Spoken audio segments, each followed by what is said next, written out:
am Senior Airman Nathan Wingate, and this is Welcome to Selfridge, where we showcase airmen from Selfridge Air National Guard Base. So, welcome to Selfridge. With me today, I have Second Lieutenant Deja Brown. Hey, guys. Hi, ma'am. How are you? Oh, good. How are you? Good. The handshake always catches them off. It did. It caught me off guard. I was not expecting that. So, let's start today with some icebreakers. All right. Pick a number between 1 and 11. I was going to say 12, and then I had to think about that. So let's go with 8. All right, 8 is, what skill do you think everyone should have? Can I pick another number? No, I'm playing. Okay, so we're going to go with adaptability or / flexibility. That should definitely be a skill in this ever-changing environment that we call life. So, yeah. Everybody does not have that. So definitely a skill. Let's try another one. Between 1 and 11, but not 8. 2. 2. 2 is a good one. Cool. What superpower would you choose? Oh my God, I get this question all the time. I am a nosy person. So I would want to be invisible because I don't get me wrong. I like listening to conversations and just like, I tell my best friend this all the time. I would love to be a fly on the wall for like the most awkward things. So like if I was invisible, I could technically be that fly on the wall. Does that like go into your security forces thing?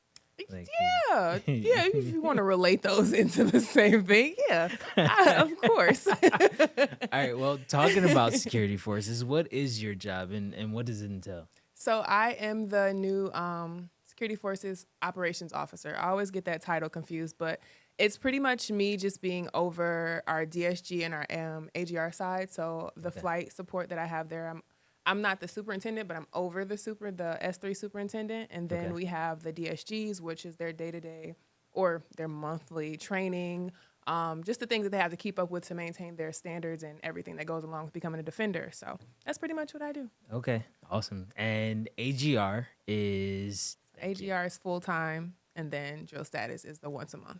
Cool. Yep. Thank you. You're welcome. How long have you been in the Air Force, Air National Guard? I feel like this is going to make me feel old, but it'll be 10 years in November. Congratulations. Thank you. Congratulations. Yes. So you just made the transition. Yep. I graduated from Officer Training School, or OTS, in May 10th of 2024. I became an officer. That is awesome. Yeah. I bet you won't forget that day. I will not. How was the transition? Was it easy? No. Well, yes and no. So I guess the whole process leading up to it, it was an elongated process, which I was warned about. It took, I want to say, 3 years for me to get all the paperwork in, get it accepted, and then actually get school dates. So I didn't officially get school dates until, I want to say, December of last year, and then they told me I was leaving in March, which is cool. But that part is, considering if you're good at test or not, the AFOQT and leading up to that part can be hard, but it's no, it's not an easy process. I'm just gonna say it's not, because once you get to OTS, and me being prior service, I don't know what prior experience, but prior service, just going back to that training mindset where they're introducing you to the military again and just having to get used to just the standards of things and what they call rebluing. So you go down there and you learn everything about the Air Force again, and it gives you this whole new insight on the Air Force. And you come back like, yay, this is great. So I want to say that was the most challenging part for me. Becoming an officer was just going back down to Alabama where they do the OTS school. At Maxwell, right? Yep, at Maxwell Air Force Base. And just having to adjust my mindset to, okay, this is not me just learning something I already know. It's me learning something new or looking at things from a different perspective. So I want to say that was the challenging part. And then going back into my same unit, because I was prior security forces before I became an officer, and then going back into security forces as a second lieutenant and not a tech sergeant is completely different, because the people you had over you before are now the people who are looking to you for approval for things or for answers for things, or it's just a different mindset that you have to go into coming into the same unit that you were previously in. So it has its challenges, but then at the same time, it's like, oh, this is kind of cool. I like this. So it sounds like a very great and long and lengthy and trialing, Yes. but good experience. It is. If you are willing to go through the trials and tribulations, and if you are willing to do the work that is required to get there and keep that open mindset, then it's very rewarding at the end of the day. So what would you say is your motivation? My motivation is my family and just wanting to do better for myself. Doing things that require you to have a decent job and just having that support system. But I would say that's my motivation. And then as far as like my brothers and my sisters and my younger nieces and nephew, just having them have someone to look up to that's like, not saying their parents aren't doing great. Obviously, their parents are doing great, but having that inspiration, like, oh, this is what my aunt's doing, or this is what my older sister's doing. Just seeing that they have something to look up to, something that makes them proud. So that in itself is my motivation. Right, and it's another avenue. So is the rest of your family in the military, or? I knew my mom was in the military. She was in the Army for 8 years, and then she got out. But I didn't know until I showed interest and enlisted into the Air Force that I had an uncle who was in the Air Force, and then I had 2 cousins who were in the Navy, which is crazy. Like, how did I not know this my whole life? But I had family that was in the military, so I guess you could say it runs in the family. But if I didn't know about it, then it technically didn't have an effect. But whatever. I didn't know that I had a lot of family that's in the military currently. Really? Like, yeah. How do you not know currently? I mean, just like a lot of people don't know that I'm in. I mean, I guess that's we just fair. don't voice it sometimes, and in distant family, it just. That is true. And if you're not active duty and it's not something that, you do this every day or no? Are you out here every day? No. Oh, okay. Well, I'm never a mind. DSG. Oh, nice. Yeah. Okay, well, see, if you're not out here every day and you're not doing this actively every day, not a lot of people really know. Like, not a lot of people know about the National Guard. So when I go on deployments and I talk to active duty, and I'm sorry if this is getting off track. No. But when I go to deployments or I talk to people who are active duty, and I explain to them that I'm Guard, and then I explain to them what an AGR is, or the Active Guard Reserve, and what you can actually do in Guard, they're like, man, I'm jealous. I wish I would have known about this before I enlisted. I'm like, yeah, it's a pretty good deal if you actually sit down and do your research. One of the best kept secrets. Yes. Yes.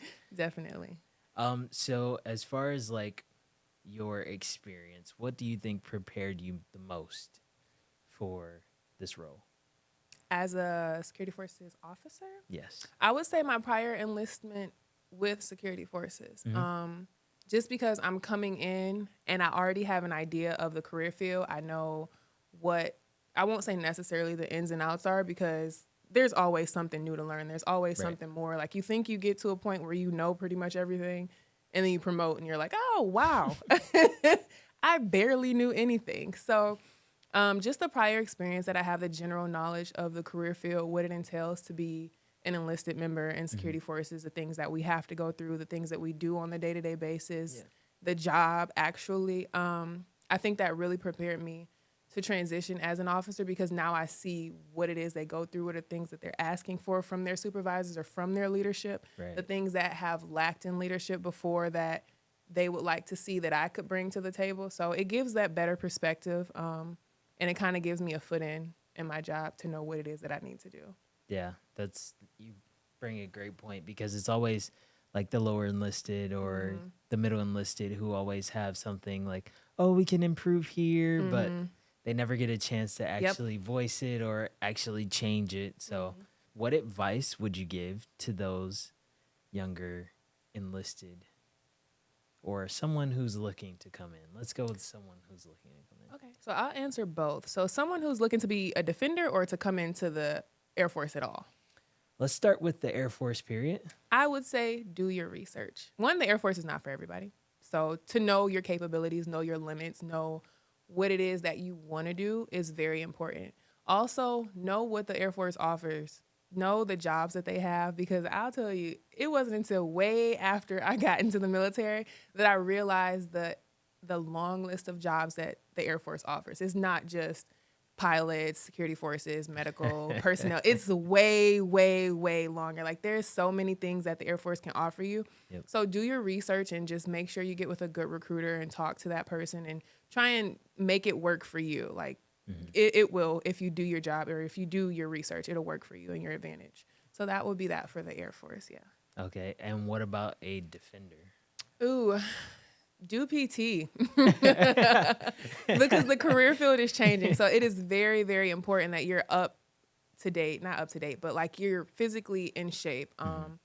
It's changing from just law enforcement and security to air-based ground defense, which is a lot of digging trenches and setting up defense force positions and a lot of field field work and just being out in the environment a lot more than we were previously. Like it used to be air-based ground defense and then they switched it and now they're switching it back. So just the career field that you're coming into is not the same career field that it was 5 years ago or 10 years ago. Wow. It's transitioning into a completely different career field. So like I said, do your research. If you go and don't go into the career field thinking it's one thing and get upset that it's a completely different thing. So if you know someone in security forces, talk to someone in security forces. If you don't, the recruiters know someone, so talk to them and they can get you to talk to someone in security forces. Right. But I would say either aspect of it, to do your research and know what you're getting yourself into before you actually take that big step.